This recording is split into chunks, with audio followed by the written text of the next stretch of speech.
tentang pencemaran lingkungan. Perkenalkan, nama saya Muhammad Ajidul Hadiansyah. Saya Rizvita Maharani. Saya Cynthia Raulia. Saya Siti Nabila. Saya Siti Alfa Kumaira. Saya Dede Yusuf. Di sini kami akan membacakan hasil karya kami tentang latar belakang. Akan dibacakan oleh teman saya, Fiza Aurelia. Latar belakang pencemaran lingkungan berakar pada berbagai aktivitas manusia yang menghasilkan limbah atau zat berbahaya yang mencemari alam. Berikut adalah beberapa faktor utama yang melatar belakangi pencemaran lingkungan. 1. Pertumbuhan penduduk dan urbanisasi. Pertumbuhan penduduk menyebabkan peningkatan kebutuhan akan tempat tinggal, pangan, dan energi. Urbanisasi seringkali menimbulkan permasalahan limbah padat dan cair dari kegiatan domestik yang tidak dikelola dengan baik sehingga mencemari tanah, air, dan udara. 2. Industri dan penggunaan teknologi. Aktivitas industri menghasilkan limbah kimia, gas racun, dan zat berbahaya yang dibuang ke lingkungan. Tanpa pengelolaan yang benar, limbah ini bisa mencemari udara, air, dan tanah serta berdampak negatif pada kesehatan manusia dan makhluk lainnya. 3. Pertanian dan penggunaan pestisida. Untuk memenuhi kebutuhan pangan, praktik pertanian intensif menggunakan pestisida dan pupuk kimia secara berlebihan. Penggunaan zat kimia ini seringkali menyebabkan pencemaran air tanah dan sungai ketika larut dalam air hujan yang kemudian mengalir ke badan air. 4. Penggunaan kendaraan bermotor. Emisi dari bermotor mengeluarkan polutan berbahaya seperti karbon monoksida, CO, nitrogen dioksida, NO2, dan partikel debu PM yang menyebabkan polusi udara. Hal ini berdampak langsung pada kualitas udara di perkotaan dan kesehatan manusia. Yang kelima, ada penebangan hutan. Deforestasi atau penebangan hutan mengakibatkan penurunan kualitas lingkungan, erosi tanah, serta menurunnya kemampuan alam untuk mengelola polutan. Hilangnya hutan juga berarti berkurangnya area pendapat karbon dioksida yang pada akhirnya memperparah perubahan iklim. Keenam, ada sampah plastik dan limbah rumah tangga. Penggunaan plastik sekali pakai dan limbah rumah tangga yang tidak dapat dikelola dengan baik menyebabkan polusi tanah dan air. Plastik dan bahan-bahan biodegradable menimbulkan waktu ratusan tahun untuk bergerak dan berpotensi merusak ekosistem, terutama di laut. 7. Ada eksploitasi sumber daya alam berlebihan. Aktivitas seperti pertambangan, pengelolaan minyak, dan penangkapan ikan berlebihan mengakibatkan rusaknya ekosistem.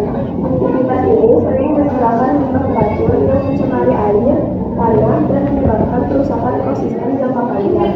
Yang terakhir, ada perubahan iklim.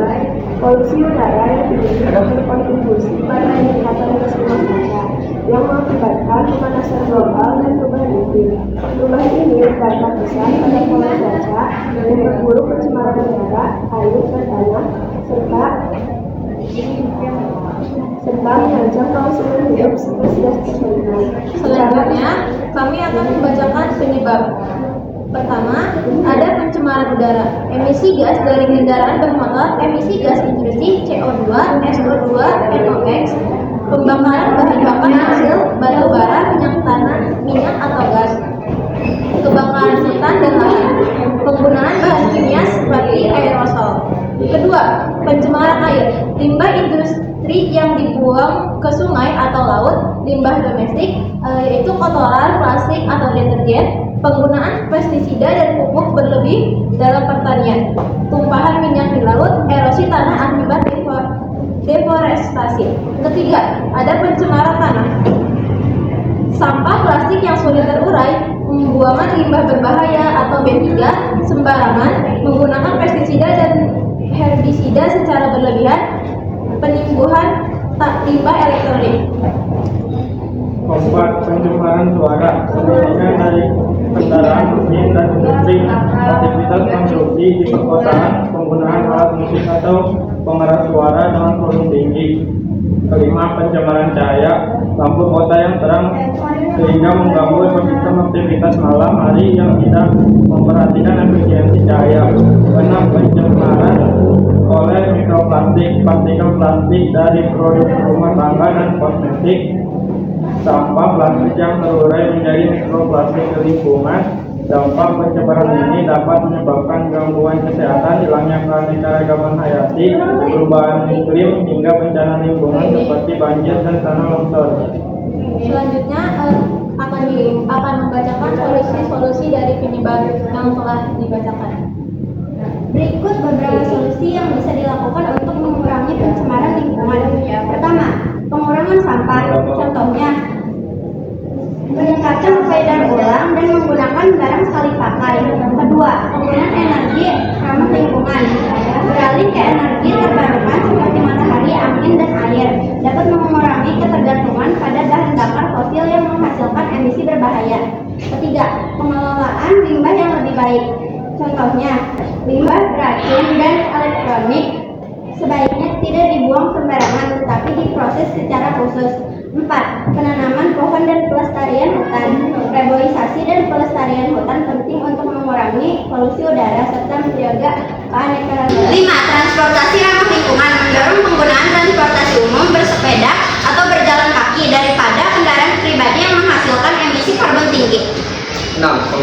Penggunaan produk ramah lingkungan. Masyarakat bisa diarahkan untuk menggunakan produk biodegradable dan ramah lingkungan. 7. Edukasi dan kesadaran lingkungan. Memberi edukasi kepada masyarakat mengenai pentingnya menjaga lingkungan. 8. Peningkatan penegakan hukum.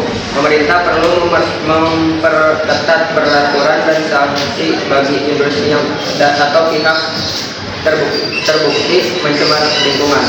9. Pengelolaan air limbah. Menggunakan teknik pengolah air limbah agar air yang dibuang tidak mencemari sumber air alam. 10. Kampanye dan gerakan sosial. Melakukan kampanye untuk mengajak masyarakat aktif menjaga lingkungan.